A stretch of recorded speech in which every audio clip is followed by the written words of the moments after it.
2.5 kilometre লম্বা কেবল কার ভ্রমণ যদি হয় মাত্র 1200 টাকায় এবং স্কাই সাইক্লিং যদি হয় মাত্র 600 টাকায়, এই ভিডিওটা তাদের জন্যই। চলুন স্টার্ট করা যাক। আমরা এখন আছি নেপালের কাঠমান্ডুর থেকে অবস্থিত, কাঠমান্ডুর আশেপাশে একটা অঞ্চল যেটার নাম হচ্ছে চন্দ্রগিরি হিলস।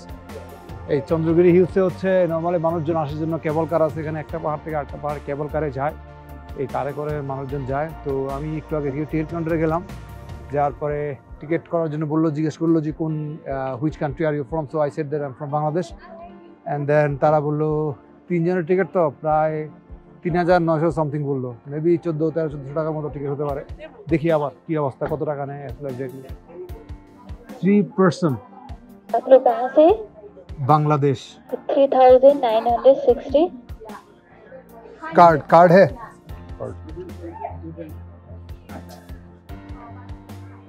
कोई डिस्काउंट नहीं है बांग्लादेश के लिए? सार्क कंट्री है, डिस्काउंट है, सीनियर सिटीजन के लिए होगा।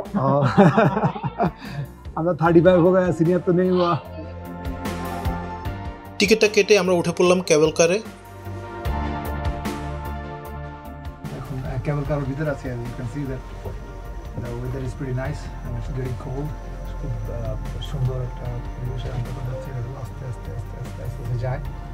তো কেবল কারে আমার জন্য দিস ইজ সেকেন্ড টাইম আমি সিকিমে গেছিলাম, সিকিমে ছিল। So it was my second experience. I guess they are enjoying it too, and it will take maybe 2 to 4 minutes, I guess, but let's see. Thank you.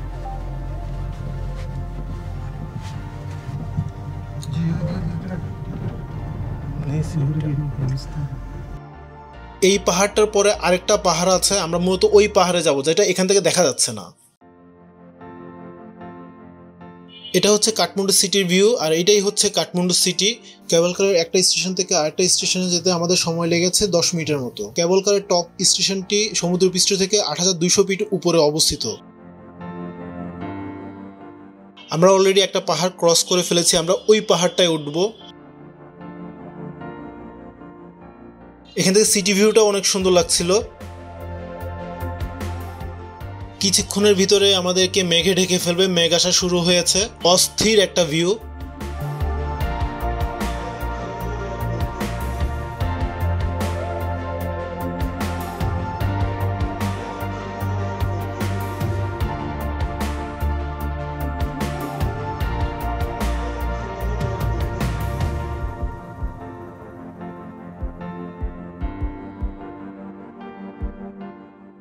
ওই যে দেখা যাচ্ছে Kathmandu city, মেঘের কারণে পুরো ক্লিয়ার দেখা যাচ্ছে না।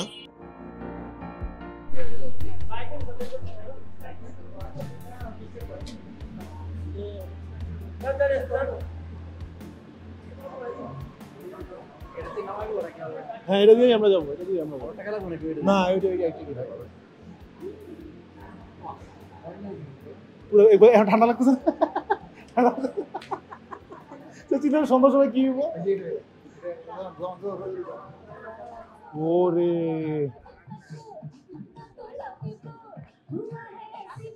এখানে ডান্স हो रहा है, मस्ती हो रहा है।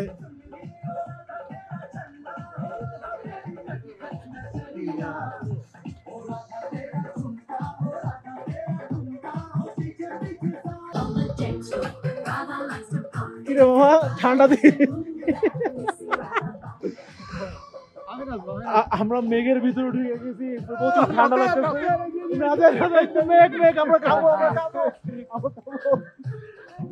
ওরা বেশি পোজ পাস করে হাফ পাতা টি শার্ট শুধু সামান্য একটা শার্ট পরে আসছে। আমি জ্যাকেট নিয়ে আসছি দেখে আমাকে অনেক গালাগালি করছে। এখন বুঝতেছে প্রচুর ঠান্ডা এখানে।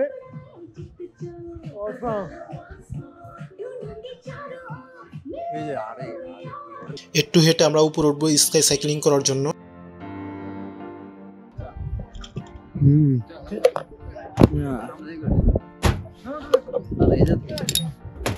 छोड़ो, ज्यादा तेज मत चलाना, ठीक है? Slowly okay, slowly.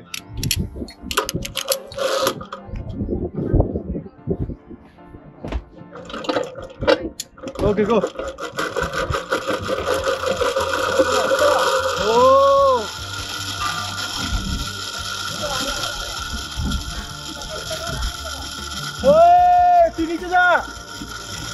O my God, আমি এখন মেঘের ভিতরে ঢুকে যাচ্ছি। এটা আলাদা একটা এক্সপিরিয়েন্স নিচ্ছি। খুব এক্সাইটেড, এখন ভয় লাগতেছে যদিও অনেক ভয় লাগতেছে, তারপরেও করতেছি। যারকে আগে জিত হ্যাঁ, আমার গলা শুকিয়ে গেছে, হাত পা কাঁপতেছে, হাত কাঁপতেছে। এখন ট্রাভেল হয়েছি আমি। আমার কাছে মনে হলো নিচে তাকানোটা বেটার অপশন না। নিচে তাকালে হাত পা কাঁপে, ভয় কাজ করে।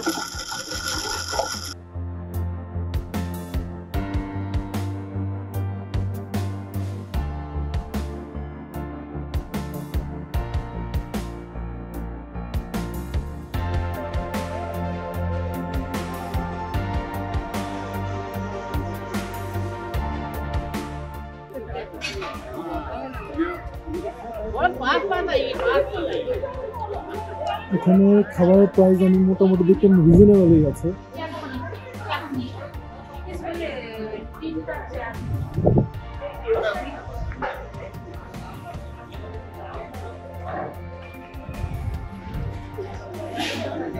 যারা ভেজিটেবল পছন্দ করেন না তারা এখানে নন ভেজিটেবলের কাউন্টার আছে, আর এখানে হচ্ছে যারা ভেজিটেবল লাইক করে তাদের জন্য এটা হচ্ছে ভেজিটেবল কাউন্টার।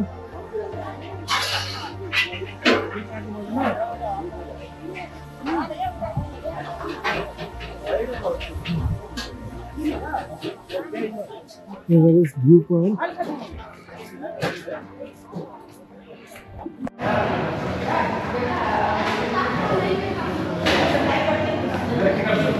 আমার জন্য আমি ব্ল্যাক টি অর্ডার দিচ্ছি।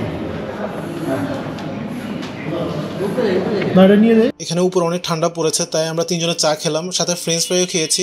তো এখানে খাবারের প্রাইস মূলত অনেক কম, খাবারের প্রাইসগুলো সবার সামর্থ্যের ভিতরে রেখেছে ওরা, এটা দেখে খুব ভালো লাগলো।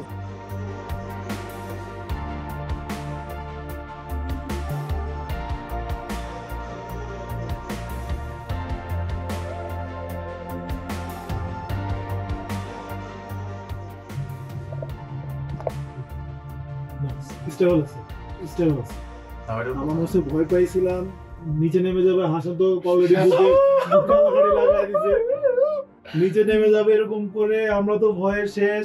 ফেরার পথে লাকটা আমাদের অনেক ভালো ছিল, আবহাওয়া পুরো ক্লিয়ার ছিল, যার কারণে খুব সুন্দর একটা ভিউ পেয়েছি আমরা।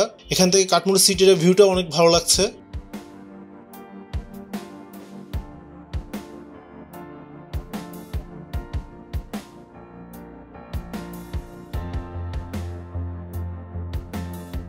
এর মধ্যে আমাদের কেবল কার জার্নিটা আমরা শেষ করছি। আবার দেখা হবে আরেকটা পর্বে। আল্লাহ হাফেজ, সবাই ভালো থাকবেন।